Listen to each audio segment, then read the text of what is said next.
If you love story where mysteries blend with community warmth, or where characters navigate personal and professional challenges, and they have a surprise cameo in this book, then today's book just might be for you. Today, I'll be reviewing The Limpopo Academy of Private Detection by Alexander McCall Smith.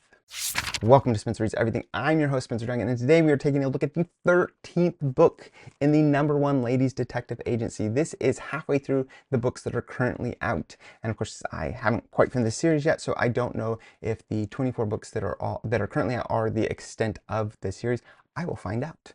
But this is, of course, yet another one of our entries in which we're seeing a blending of solving mysteries, but also dealing with individuals' personal lives and just trying to navigate a society that is changing. Not just the world as a whole is changing, but as Botswana in particular is changing with the rest of the world and its approach to doing so, and how our main characters engage with that change. This installment, of course, follows the only female detectives, Mama Precious Ramotswe, who I tend to just call Precious, and her partner, Mama Grace Makutsi, who I tend to just call Grace. In a surprising twist, they actually receive a visit from Clovis Andersen, the author of their treasured guidebook, The Principles of Private Detection, which is frequently referenced throughout the series. And they, of course, are incredibly excited to meet him. They think that he is probably one of the best investigators ever. It becomes evident as he talks about his life and his successes and failures as a private detective that he did write this book, and it does seem to have good advice, but it wasn't actually all that successful. He doesn't even think he was all that successful as a private detective, and so he is shocked to see just how much they've taken this book to heart and how much they've internalized the importance of it. So you're having this like clear dichotomy of the lady detectives have found immense help in this book, and then of course having the person that actually wrote it feeling like he's a failure. And so this is a wonderful book where you are seeing this individual experience the fruits of his labor that he had no idea were actually happening. And I think he gives a good faith effort at trying to explain to the lady detectives just how unremarkable his career had actually been, but it appears to fall on deaf ears because they themselves feel like it has helped them immensely.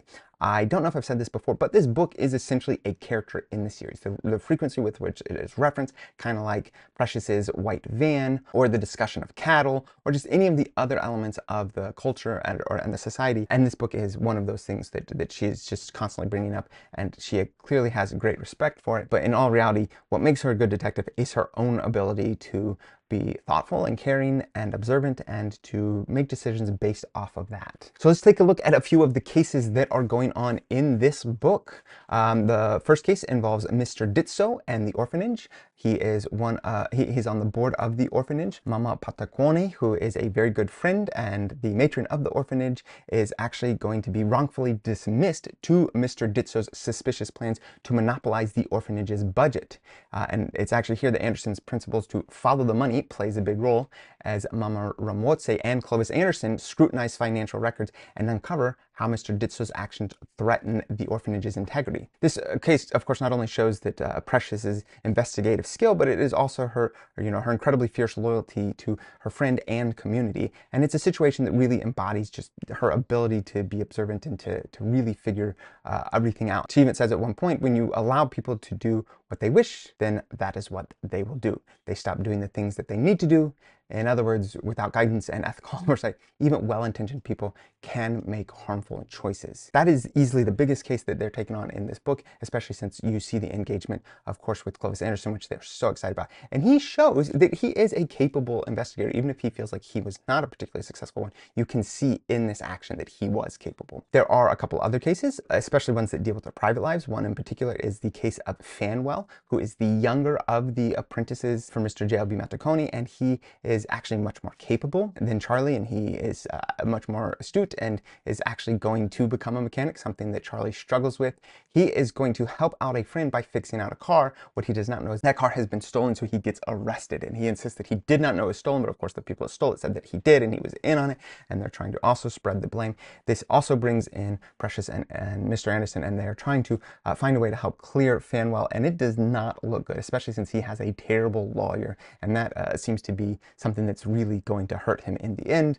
And we'll see how Charlie takes some approaches that may not be exactly ethical, but let's say that he does what he can to help his friend. And then there is yet another personal case that turns into a little bit of a mystery. As you recall, Grace has gotten married to Puti Raraputi, and they're actually building a new house, which they're all excited about.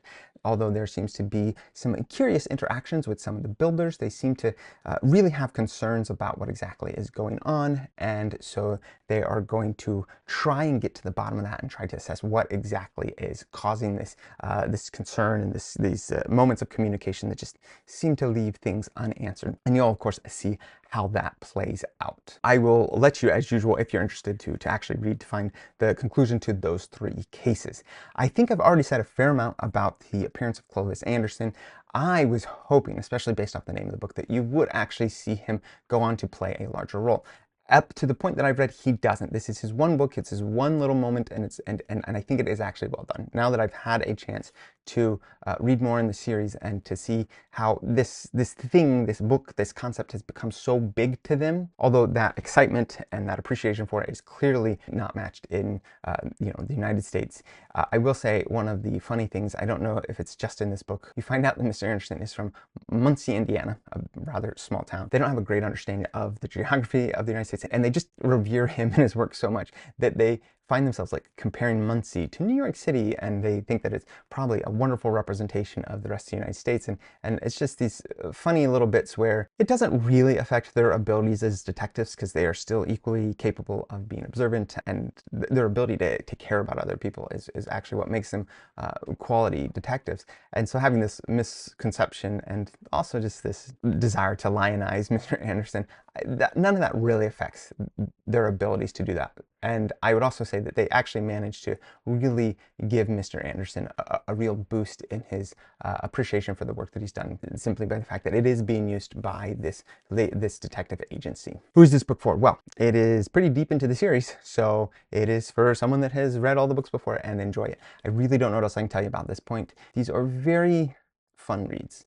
And not to oversimplify the types of things that they do address, and the general approach to discussing the society that we live in and the consequences of dishonesty and the consequences of not trusting those around us. These are, of course, things that are very real issues, but of course you do it in, I would say, a predominantly lighthearted way, and say that one of the strengths of many of the characters, Precious in particular, is her ability to just appreciate the people around her and to just love those that she works with and try not to be immediately suspicious of those she just doesn't know yet. And her ability to be forgiving and her ability to work hard to help those around her. I think those are the things that make this a good book. And that might be a little too saccharine or a little too simplistic for some people. If it is not, then I think you will certainly like this series, and if you enjoy the mystery elements to it. So who is this book not for? Well, somebody that's not interested in these somewhat sweet approaches to solving mysteries, as well as, of course, how long the series is. I would not recommend just picking up one of these. You would have to go start at the beginning, but I personally would recommend it because I find these books to be incredibly entertaining and certainly heartwarming, and all the things that I think can make a book worth a read, especially if you feel like you've already read enough books that are a little more trying and testing on all of your other emotions and your cynicism for the world around you. I read enough of that, so I certainly enjoy to have this on the occasion. Please let me know what you guys think in the comments. Don't forget to like, subscribe, turn on those notifications. Until next time, keep those pages turning.